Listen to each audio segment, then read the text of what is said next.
بسم اللہ الرحمن الرحیم۔ شروع اللہ کے نام سے جو بڑا مہربان نہایت رحم والا ہے۔ کوہ طور کی قسم اور اس کتاب کی جو لکھی ہوئی ہے کشادہ ورق میں، اور آباد گھر کی اور اونچی چھت کی، اور جوش مارتے سمندر کی کہ تمہارے پروردگار کا عذاب واقع ہو کر رہے گا اور اس کو کوئی روک نہیں سکے گا۔ جس دن آسمان لرزنے لگے کپ کپا کر اور پہاڑ سچ مچ اڑنے لگیں تو اس دن جھٹلانے والوں کے لیے خرابی ہوگی جو بیکار باتوں میں پڑے کھیل رہے ہیں۔ جس دن ان کو آتش جہنم کی طرف دھکیل دھکیل کر لے جائیں گے اور کہا جائے گا یہی وہ جہنم ہے جس کو تم جھوٹ سمجھتے تھے۔ تو کیا یہ جادو ہے یا تم کو نظر ہی نہیں آتا؟ اس میں داخل ہو جاؤ اور صبر کرو یا نہ کرو تمہارے لیے یکساں ہے۔ جو کام تم کیا کرتے تھے یہ انہی کا تم کو بدلہ مل رہا ہے۔ جو پرہیزگار ہیں وہ باغوں اور نعمتوں میں ہوں گے، جو کچھ ان کے پروردگار نے ان کو بخشا اس کی وجہ سے وہ خوشحال ہوں گے، اور ان کے پروردگار نے ان کو دوزخ کے عذاب سے بچا لیا۔ کہا جائے گا کہ اپنے اعمال کے صلے میں مزے سے کھاؤ اور پیو، تختوں پر جو برابر برابر بچھے ہوئے ہیں تکیے لگائے ہوئے ہوں گے، اور بڑی بڑی آنکھوں والی حوروں کو ہم ان کی بیویاں بنا دیں گے۔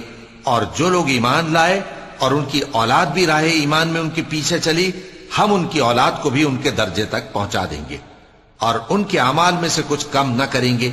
ہر شخص اپنے اعمال میں پھنسا ہوا ہے، اور جس طرح کے میوے اور گوشت کو ان کا جی چاہے گا ہم ان کو عطا کریں گے۔ وہاں وہ جام شراب کی چھینا جھپٹی کریں گے جس کے پینے سے نہ کوئی لغو بات ہوگی اور نہ کوئی گناہ کا کام۔ اور نوجوان خدمتگار جو ایسے ہوں گے جیسے چھپائے ہوئے موتی جو ان کے آس پاس پھریں گے اور ایک دوسرے کی طرف رخ کر کے آپس میں گفتگو کریں گے، کہیں گے کہ اس سے پہلے ہم اپنے گھر میں اللہ سے ڈرتے رہتے تھے تو اللہ نے ہم پر احسان فرمایا اور دوزخ کی گرم ہوا کے عذاب سے ہمیں بچا لیا۔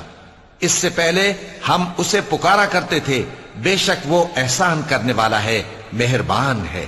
تو اے پیغمبر تم نصیحت کرتے رہو، تم اپنے پروردگار کے فضل سے نہ تو کاہن ہو اور نہ دیوانے۔ کیا کافر یہ کہتے ہیں کہ یہ شاعر ہے اور ہم اس کے لیے زمانے کی گردش کا انتظار کر رہے ہیں؟ کہہ دو کہ انتظار کیے جاؤ، میں بھی تمہارے ساتھ انتظار کرتا ہوں۔ کیا ان کی عقلیں ان کو یہی سکھاتی ہیں یا یہ لوگ ہیں ہی شریر؟ کیا کفار یہ کہتے ہیں کہ ان پیغمبر نے قرآن از خود بنا لیا ہے؟ بات یہ ہے کہ یہ اللہ پر ایمان نہیں رکھتے۔ اگر یہ سچے ہیں تو یہ بھی ایسا کلام بنا لائیں۔ کیا یہ کسی کے پیدا کیے بغیر ہی پیدا ہو گئے ہیں یا یہ اپنے آپ کو خود پیدا کرنے والے ہیں؟ یا انہوں نے آسمانوں اور زمین کو پیدا کیا ہے؟ نہیں، بلکہ یہ یقین ہی نہیں رکھتے۔ کیا ان کے پاس تمہارے پروردگار کے خزانے ہیں یا یہ کہیں کے داروغہ ہیں؟ یا ان کے پاس کوئی سیڑھی ہے جس پر چڑھ کر آسمان سے باتیں سناتے ہیں؟ تو جو سن کر آتا ہے وہ کھلی سند لے کر آئے۔ کیا اللہ کی تو ہوں بیٹیاں اور تمہارے لیے بیٹے؟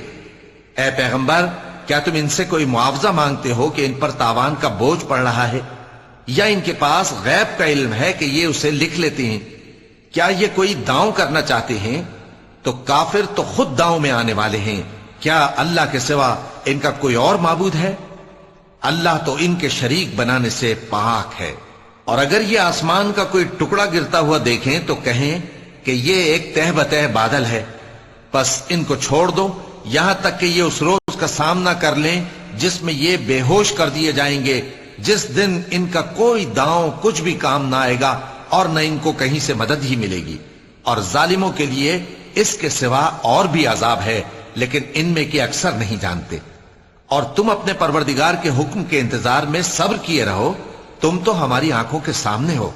اور جب اٹھا کرو تو اپنے پروردگار کی تعریف کے ساتھ تسبیح کیا کرو، اور رات کے بعض اوقات میں بھی اور ستاروں کے غروب ہونے کے بعد بھی اس کی تسبیح کیا کرو۔